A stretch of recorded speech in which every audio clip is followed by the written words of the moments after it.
Hey everyone, I hope you're doing well. I'm actually just hanging out today. It's really cold and cloudy and rainy, and I need to go home and warm up. But before I do, I just wanted to come on and talk for a few minutes about something that I've been thinking about, and I wanted to share it with you guys. And it's something that I think preppers should be doing, or even if you don't maybe consider yourself a full-blown prepper, but you like to be prepared for different type of situations, emergencies, or just unexpected events that can happen. This is something that we all should be doing, because I think as prepared individuals, we tend to get sometimes a little comfortable with the things that we have, or comfortable with the skills that we know, and we don't always necessarily push ourselves as much as we should be. And there definitely is a time and place to rest where you are, and just, relax and not always be stressed out or anxious. I mean, that's never the goal, to be stressed out or anxious about anything. But I also think sometimes it's good to kind of just push ourselves a little bit to go beyond where we currently are and grow a little bit more. So basically, what I think all preppers should be doing, and what I'm going to be doing the next coming year here in 2025, is following a 12-month calendar where I'm going to be focusing on a new monthly skill that is going to better myself, it's going to better my family, it's going to help us be a little bit more prepared for different things in the future, or just maybe learn some new skills. And this is something that, even if you are, a full-blown prepper, you've been doing this for many, many years, there's always something more that we can learn. And even the things that we do know, we can always expand upon those skills. So I just want to encourage everybody to be able to do that. You can easily come up with your own calendar. What you can do is just get a notebook, get a piece of paper, write down each month of the year, so January through December, and write down a different skill or something new that you want to get, something new that you want to learn. Put that down for each month, and then hold yourself accountable by posting it in your house, maybe sharing it with a family member or a friend. But if you're fairly new to prepping, or you maybe don't know exactly where to start, or you want a refresher on some ideas, I did come up with 12 different monthly skills to be focusing on, and I did post it on my blog, but I also am going to be sharing some of these with you today. The first one is going to be enhancing your home defense. So that can be something as simple as getting some security cameras for your house, or maybe improving the ones that you do have. Maybe it's thinking about some asset protection. So do you have valuables in your household, and how do you store those? Is it stored safely and discreetly?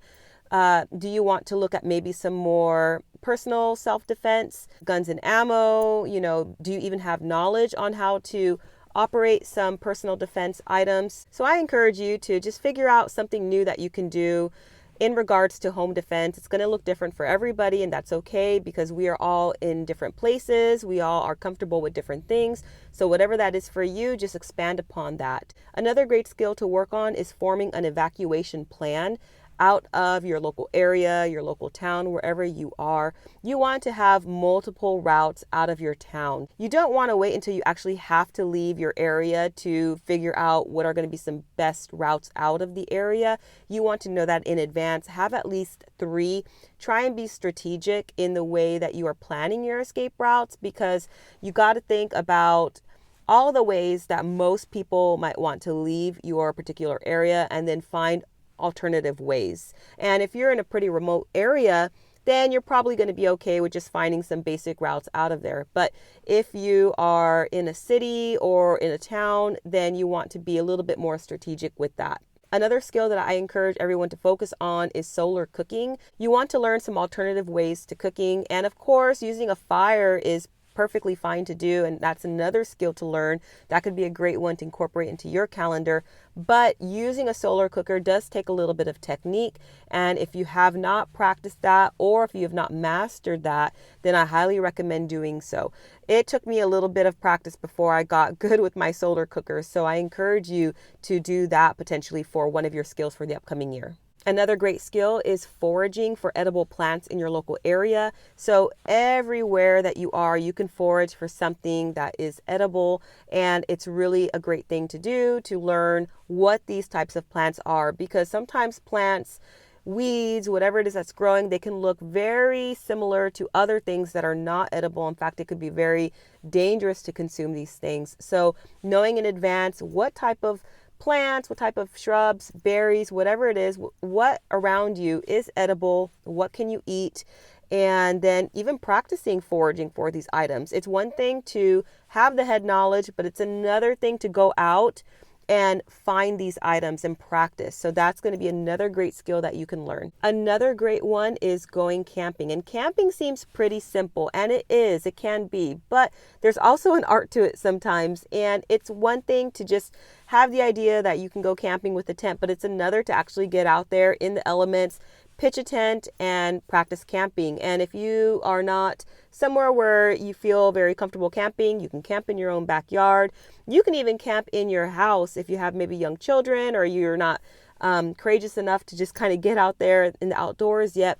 You can camp in your own living room with a tent, turn off all the electricity. There's no electronics for the next, 24 hours, 48 hours. Use only canned goods or practice cooking outside over a fire, and just practice basically using the basic of the basics and camp out. The next one is going to be learning a life-saving skill. So that can be CPR, it can be learning how to address burns, fractures, basic wound care.